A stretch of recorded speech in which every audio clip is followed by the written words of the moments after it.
नमस्कार दोस्तों, आपका स्वागत है एक और जानकारीपूर्ण और ज़बरदस्त वीडियो में।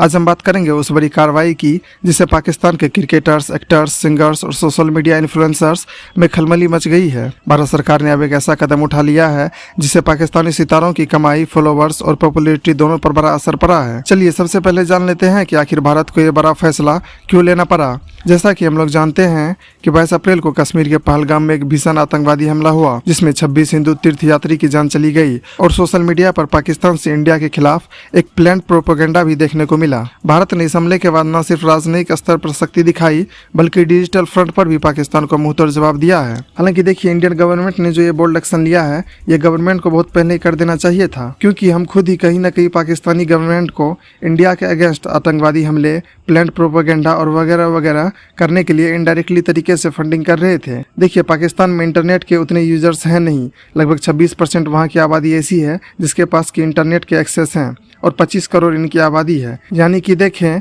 तो 1/4 आबादी है जिसके पास की इंटरनेट एक्सेस है और इनमें से भी 60 से 70% तो पंजाब प्रांत के ही होंगे। उनके जनसंख्या के हिसाब से देखिए तो 10 करोड़ भी ऐसे लोग नहीं है जिनके पास की इंटरनेट के एक्सेस हैं। तो जिसके भी अकाउंट बैन हुए हैं, जो भी इन्फ्लुएंसर्स, स्टार्स, सिंगर्स हैं, सभी के मिलियंस ऑफ व्यूज इंडिया से ही आते थे और मिलियंस ऑफ व्यूज से जो पैसा कमाते थे उनमें से कुछ हिस्सा पाकिस्तानी गवर्नमेंट को टैक्स के रूप में पे करते थे।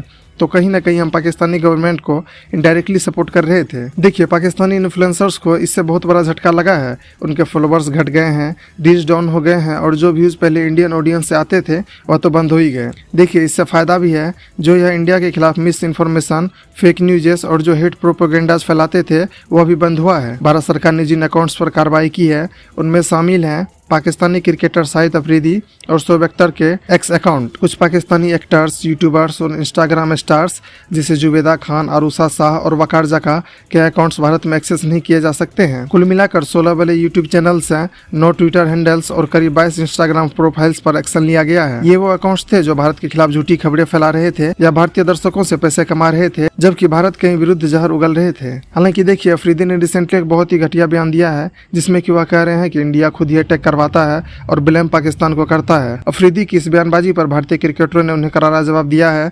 गौतम गंभीर ने लिखा, अफरीदी अभी भी अंडर 19 में ही है। शिखर धवन ने भी कहा, पहले अपने देश की हालत देख लो। असल में अफरीदी को भारत में बड़ी संख्याओं में फॉलो किया जाता है। उनके वीडियोज, इंटरव्यूज और सोशल मीडिया पोस्ट से उन्हें लाखों रुपए की कमाई होती है, लेकिन वो उसी भारत के खिलाफ जहर उगलते हैं जिसने उन्हें प्लेटफॉर्म और पब्लिसिटी दी। अब बात करते हैं शोएब अख्तर की।